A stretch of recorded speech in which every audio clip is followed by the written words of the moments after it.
जब बहू ने खा ली हंसने वाली दवा।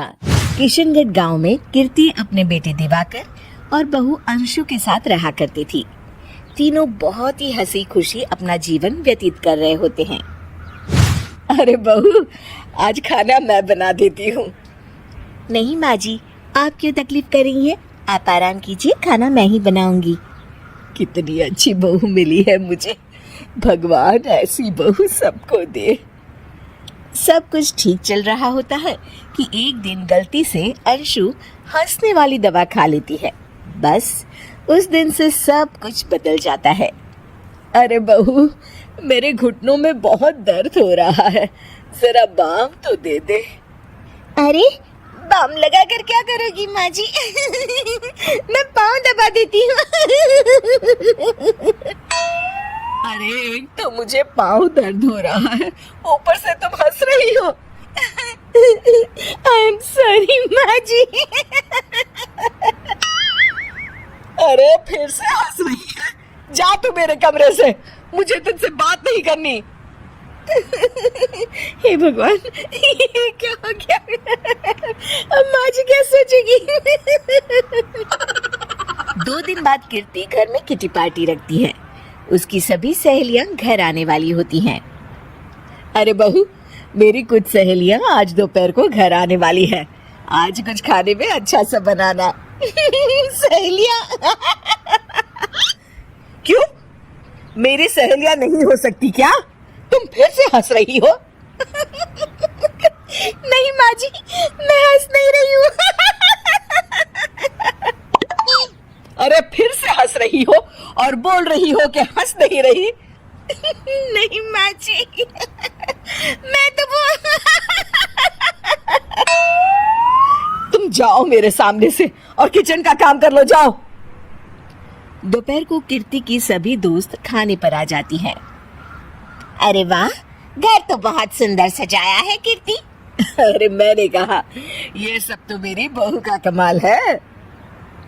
अरे वाह, बड़ी गुनी है तुम्हारी बहू तो। हाँ हाँ, खाना भी अच्छा बनाया है। हाँ, बहुत ही गुनी है। तो हमको नहीं मिलवाओगी क्या, या छुपा कर रखोगी अपनी हीरे जैसी बहू को? अरे नहीं नहीं, अभी बुलाती हूँ। अंशु, ओ अंशु, बहू रानी। अंशु बाहर आती है। जी माँ जी। बहू, ये सब मेरी सहेलियां हैं, मिलो सबसे। नमस्ते आंटी। नमस्ते बेटा, बहू तो बहुत अच्छी मिली है तुमको। किस्मत वाली हो तुम। किस्मत वाली? अरे क्या हुआ? हंस क्यों रही हो? नहीं नहीं, मैं हंस नहीं रही हूँ। तभी अचानक सांची के हाथ से चम्मच छूट जाता है और उसका कुर्ता गंदा हो जाता है। अंशु फिर से हंसने लगती है।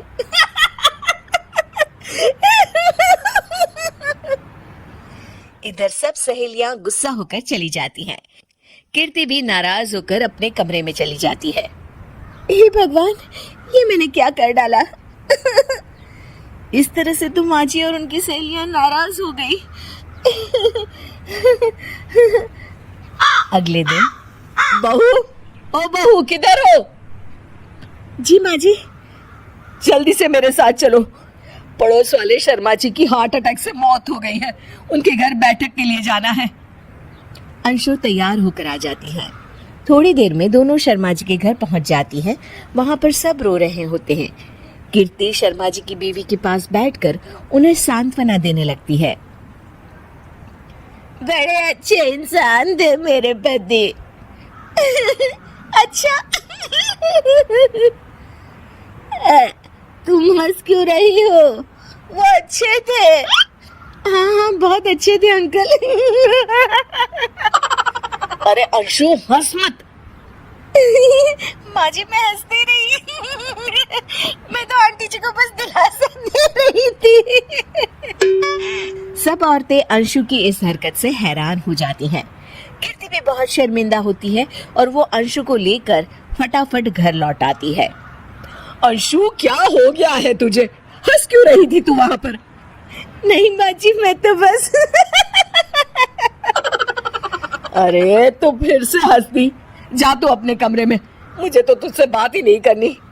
मेरा बेटा ही तुझसे बात करेगा अब। रात को जब दिवाकर घर लौट आता है तो कीर्ति दिवाकर को सब कुछ बताती है।